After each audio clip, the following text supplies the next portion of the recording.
Mas pensa assim, puxando o exemplo da Minimal, né? No fim das contas, se eu tenho um produto até que é bom demais, como é o caso da Minimal, pelo menos na minha opinião, ou pelo menos, digamos, que seja a promessa do cara ser um produto muito bom que o cara vai precisar, ele tem a recorrência de uso, mas ele não vai comprar tantas vezes, né? Ele tem que entender nessa jornada dele que é diferente de eu trabalhar com uma Renner, por exemplo, que o cara vai comprar talvez uma camisa a cada 2 meses, uma camiseta a cada 2 meses, do que na Minimal o cara vai comprar uma a cada, sei lá, 5 meses, né? Então ele tem que entender essa jornada. E eu fico pensando que quando a gente começa a quebrar essa crítica, jornada crítica, na jornada micro, vai ser importante, por exemplo, pensar no cara que comprou o cara que comprou o pack, o cara que assinou e o cara que comprou 3 na primeira compra. Porque esses caras, eles partem da primeira compra, mas eles se ramificam em jornadas muito distintas. Perfeito. O cara que comprou um pack de 4 camisetas,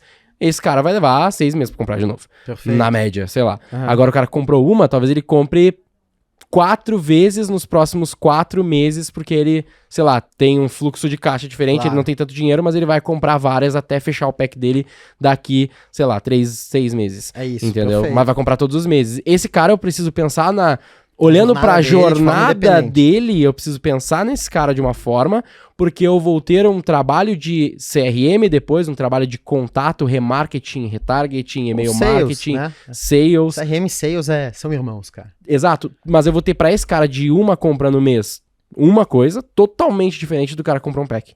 Perfeito. O cara que comprou um pack, eu vou ligar pra ele e falar, seu pack chegou bem, tá top, e ele já comprou um pack, já é uma primeira compra mais alta, eu sei que esse cara tende a possivelmente ter um LT e um LTV maior, então já vale a pena ligar, diferentemente do cara que, sei lá, comprou uma, esse cara não vale a pena, não precisa ser tão high touch ainda, eu vou mandar no WhatsApp automatizado aqui com uma ferramenta. Perfeito, perfeito.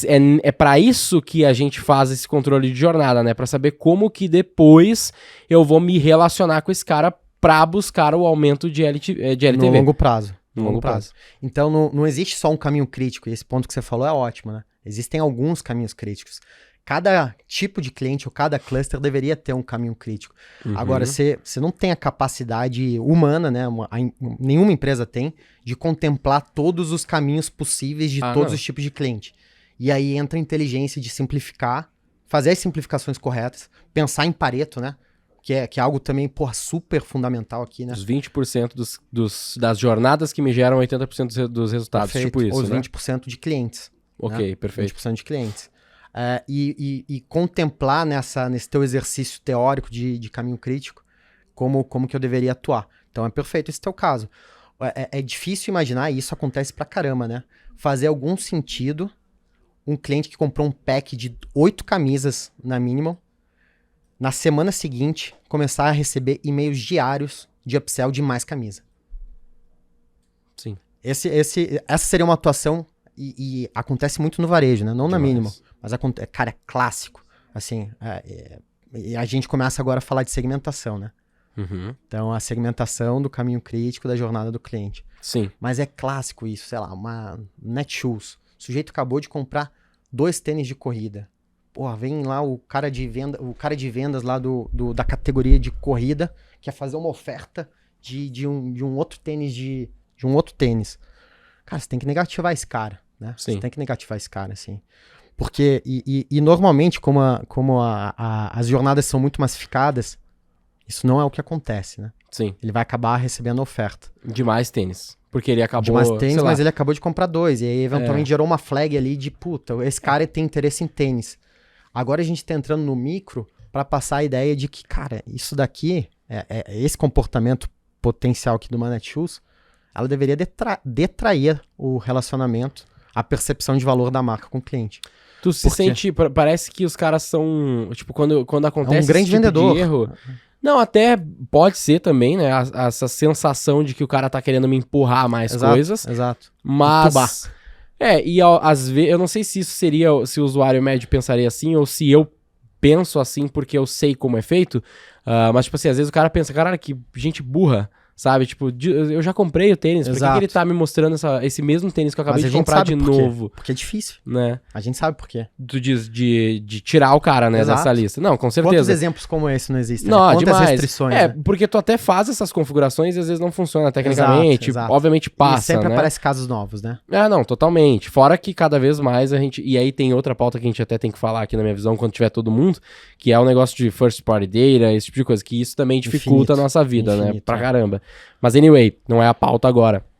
Mas tipo, pensando no cenário ideal, o que eu tenho que fazer é ter esses desenhos dessas jornadas e... Quando a gente fala desenho, é desenho mesmo, Talvez né? um Miro, cara. No caso de vocês é Miro, né? É Miro que depois vira fluxo de Salesforce, basicamente, né? Basicamente. Perfeito.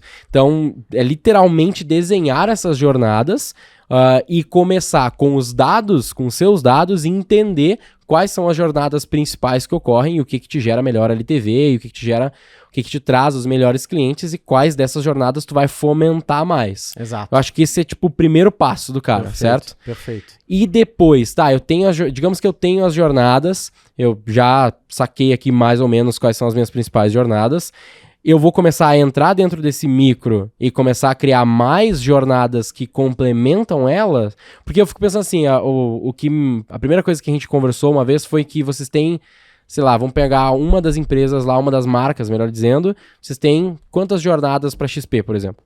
Mais ou menos, assim, não sei se você pode dizer, né? Mais de 100. Mais de 100 jornadas para XP.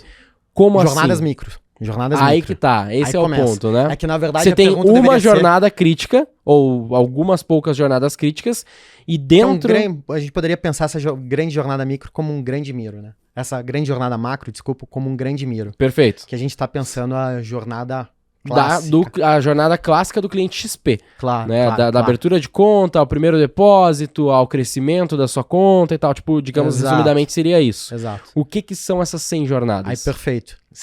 E aí, qual que é o nosso trabalho, né? Beleza, eu tenho agora essa jornada macro, eu tenho uma expectativa de onde eu quero guiar o meu cliente. A gente tem que pensar em guiar o cliente. Estou pegando ele pela mão e estou guiando ele pro que eu acho que é o melhor caminho para aquele tipo de cliente. Uma vez tendo isso, o trabalho passa a ser como que eu micro-otimizo cada uma dessas etapas.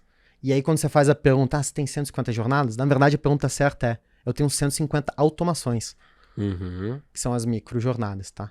Então quando o Gui tá falando aqui, 150 jornadas, não. São automações de marketing. É uma jornada com 150 automações. É uma forma de ver isso. Ou uma jornada macro com 150 jornadas micros, mas... Perfeito. E aí vamos pensando ainda nessa ideia desse macro Miro, né? Um Miro gigante, né? Que é um fluxograma com várias etapas. E para quem talvez... O Miro é um fluxograma. Exatamente. Para quem não sabe, Miro é uma plataforma de... chamava... Lembra, sabe qual era o nome antigo do Miro? Parênteses aqui. Sabe qual era o nome antigo do Miro? Era muito melhor. Era Real Time Board. É isso, ele é um board em tempo real que você pode fazer o que você quiser. Daí lá a gente literalmente desenha essas jornadas, né? Perfeito.